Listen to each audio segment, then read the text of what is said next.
Stop scrolling. What I'm about to show you will haunt you for the rest of your life if you don't pay attention right now. It's a Tuesday afternoon at Real Madrid's training facility. The temperature is scorching. 2 hours of brutal training just ended. Every muscle screams, every breath burns. The superstars of football, men worth hundreds of millions, are dragging themselves toward the showers, desperate for relief.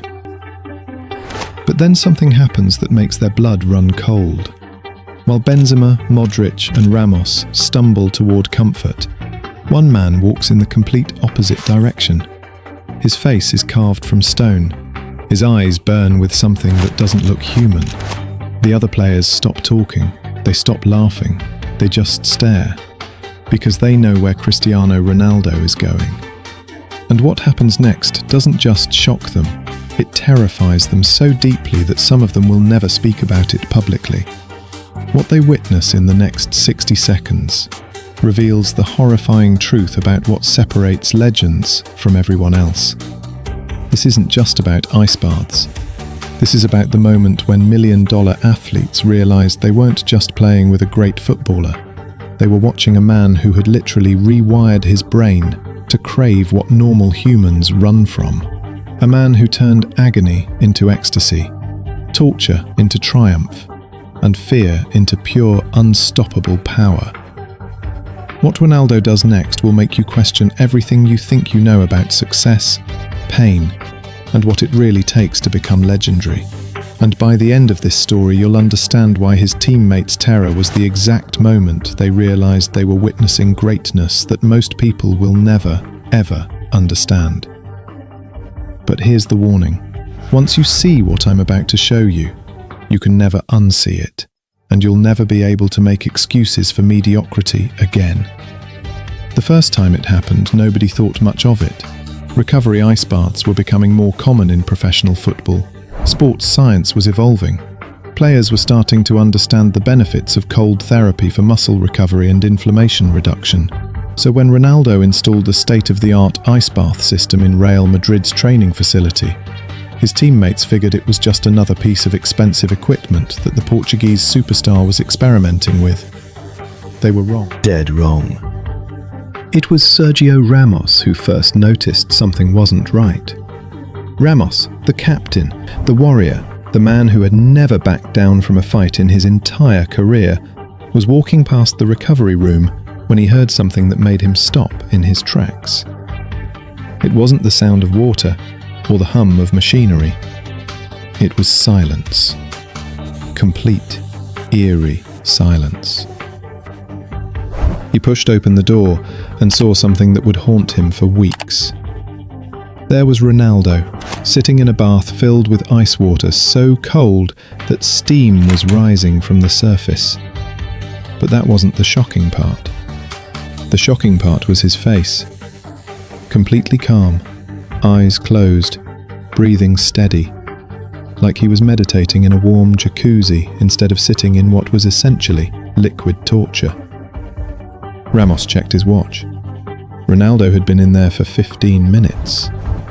15 minutes in water that was barely above freezing. Most players could barely handle 3 minutes. Elite athletes might push to 5 or 6 minutes on a good day. But 15 minutes? That wasn't recovery. That was something else entirely. "Cristiano," Ramos called out. "You okay in there?" Ronaldo opened his eyes slowly, like he was waking up from a peaceful dream.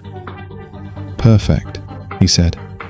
His voice was steady, no shivering, no chattering teeth, no signs of distress. Just getting started. Getting started. Ramos felt a chill run down his spine, and he wasn't even in the ice bath. Word spread quickly through the Real Madrid locker room. Players started finding excuses to walk past the recovery room during Ronaldo's ice bath sessions. What they saw defied everything they thought they knew about human limits. 20 minutes became the norm, then 25, then 30. Marcelo, the Brazilian left-back known for his infectious smile and positive energy, was the first to try to match Ronaldo's ritual. "If he can do it, I can do it," Marcelo declared to his teammates. The confidence in his voice was unmistakable. He was a professional athlete at the highest level. He had played in World Cups, won Champions League titles, conquered the biggest stages in football. How hard could an ice bath be? The answer came quickly and brutally. Marcelo lasted exactly 2 minutes and 37 seconds. He emerged from the ice bath gasping, shivering uncontrollably, his lips blue, his entire body convulsing from the cold. The medical staff rushed to wrap him in heated blankets. It took him 20 minutes to stop shaking. "How does he do it?" Marcelo asked the team doctor, his teeth still chattering. "How is it even possible?" The doctor shook his head. "I've been working with elite athletes for 20 years, he said. "I've never seen anything like it. His body temperature barely drops, his heart rate stays steady. It's like his nervous system has been reprogrammed." But it wasn't just Marcelo who tried and failed. One by one, Real Madrid's superstars attempted to match Ronaldo's ice bath endurance. Karim Benzema, the silky smooth French striker, made it 4 minutes before tapping out. Luka Modric, the Croatian maestro known for his incredible mental toughness, lasted 6 minutes and called it the most difficult thing he'd ever done in football. Even Gareth Bale, the Welsh winger who had conquered his own demons and delivered in the biggest moments, couldn't handle more than 8 minutes. "It's not human," Bale told reporters later. "The cold is one thing, but the mental strength required to sit in that torture chamber for 30 minutes, that's something different. That's something scary." The word scary started appearing more and more in conversations about Ronaldo's ice bath ritual. Not scary in a negative way, but scary in the way that true greatness is scary. Scary in the way that makes you realize you're in the presence of someone who operates on a completely different level. Zinedine Zidane, the legendary midfielder turned coach, was the first to understand what was really happening. Zidane had seen greatness up close. He had been greatness. He understood that the difference between good players and legendary players wasn't just talent or technique or physical ability. It was something deeper, something mental, something that couldn't be taught or bought or inherited. "Watch his face," Zidane told his assistant coaches during one of Ronaldo's ice bath sessions. "Look at his eyes. He's not enduring the cold, he's embracing it. He's not fighting the pain, he's using it." And that's when it clicked for everyone watching. This wasn't about recovery. This wasn't about sports science or muscle inflammation or any of the technical benefits of cold therapy. This was about something much more powerful and much more terrifying. This was about mental domination. Ronaldo had turned the ice bath into a daily reminder that he could do things other people couldn't do, that he could endure things other people couldn't endure, that he could push his mind and body beyond limits that stopped everyone else. Every single day for 30 minutes, he was proving to himself and anyone watching that he was different, that he was built different, that he was wired different. The psychological impact on his teammates was immediate and profound. They started looking at Ronaldo differently during training sessions. When the coach called for extra sprints and everyone was exhausted, they would glance at Ronaldo and remember the ice bath. When the pressure mounted during difficult matches and legs were heavy and lungs were burning, they would think about those 30 minutes of voluntary torture and realize they were playing alongside someone who had redefined what was possible. But the real terror came when they realized how this mental edge translated to match situations. It was the 2016 Champions League final against Atletico Madrid. The match had gone to extra time. Players on both sides were cramping. The heat in Milan was oppressive. Legs were like lead. Minds were foggy from exhaustion. This was the moment when football matches are won and lost in the mind, not just on the pitch. In the 120th minute, With the score tied and penalty kicks looming, Ronaldo received the ball 30 yards from goal. Any normal player, any rational player, would have played it safe, kept possession, waited for the penalty shootout. But Ronaldo wasn't normal, and he certainly wasn't rational. He looked up at the goal, and for a split second his teammates saw something in his eyes that they recognized. It was the same look he had during those ice bath sessions. The same calm, the same focus, the same complete absence of fear or doubt. Ronaldo took 3 touches and unleashed a shot that flew past the goalkeeper like a missile. Goal! Champions League winner! His teammates erupted in celebration, but Ronaldo's reaction was eerily familiar. The same calm expression, the same steady breathing. Like he had just completed another day at the office. Later, in the locker room, as champagne flowed and grown men cried tears of joy, Sergio Ramos pulled Ronaldo aside. "How did you know?" Ramos asked.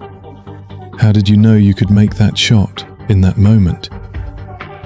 Ronaldo smiled, and for the first time his teammates understood the true purpose of those ice bath sessions.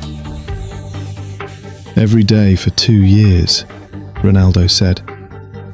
"I've sat in freezing water for 30 minutes. Every day, my mind has told me to get out. Every day, my body has begged me to stop. Every day, I've said no." When you've done that 1,000 times, taking a shot in the 120th minute of a Champions League final doesn't feel scary anymore. It feels easy. That's when his teammates realized they hadn't just been watching a recovery routine. They had been witnessing the daily construction of an unbreakable mind. Every ice bath session was a deposit in a mental bank account that Ronaldo could withdraw from when it mattered most. The terror his teammates felt wasn't fear of Ronaldo himself. It was the terrifying realization of what true dedication looked like, what true mental strength required, what separating yourself from everyone else actually demanded. Most people, when they encounter discomfort, look for the exit. They find excuses. They negotiate with themselves. They find reasons why they don't need to push through. But Ronaldo had trained himself to run toward discomfort, to embrace it, to use it as fuel for greatness. The ice bath ritual became legendary within Real Madrid. New players would hear about it before they even arrived at the training facility. Some tried to replicate it. None succeeded. Because they were missing the crucial element that made it work. They were trying to copy the action without understanding mindset. They were focusing on the 30 minutes in the ice without grasping the mental transformation that those 30 minutes created. They saw the ritual, but missed the revolution happening inside Ronaldo's mind. Years later, when sports psychologists studied Ronaldo's career, they would point to the ice bath ritual as a perfect example of what they called voluntary hardship training. The concept is simple, but brutal. By voluntarily subjecting yourself to controlled discomfort on a regular basis, you build mental resilience that can be accessed during moments of involuntary stress. But Ronaldo didn't need sports psychologists to explain it to him. He understood it instinctively. He knew that greatness wasn't just about what you did when you felt good. It was about what you did when everything in your body and mind was screaming at you to quit. The ice bath sessions continued throughout his time at Real Madrid. 30 minutes every day after training, no exceptions, no shortcuts, no negotiations. His teammates stopped trying to match him. They stopped being surprised by his endurance, but they never stopped being terrified by what it represented, because they understood that they were witnessing something rare and precious and absolutely terrifying. A human being who had decided that normal limits didn't apply to him. A person who had chosen to redefine what was possible through sheer force of will and daily acts of voluntary suffering. The ritual followed Ronaldo when he moved to Juventus. Italian players, known for their tactical discipline and mental toughness, were just as shocked as his Spanish teammates had been. The ice bath sessions became part of Ronaldo lore, whispered about in locker rooms across Europe. Young players would ask their coaches about it. Is it true that Ronaldo sits in ice water for 30 minutes every day? The coaches would nod grimly. It's true, they would say, and that's why he's different from everyone else. But the most terrifying part of the story isn't the ice bath itself. It's what the ice bath represented. It was a daily reminder that while other players were looking for shortcuts, Ronaldo was looking for the hardest possible path. While others were avoiding discomfort, he was seeking it out.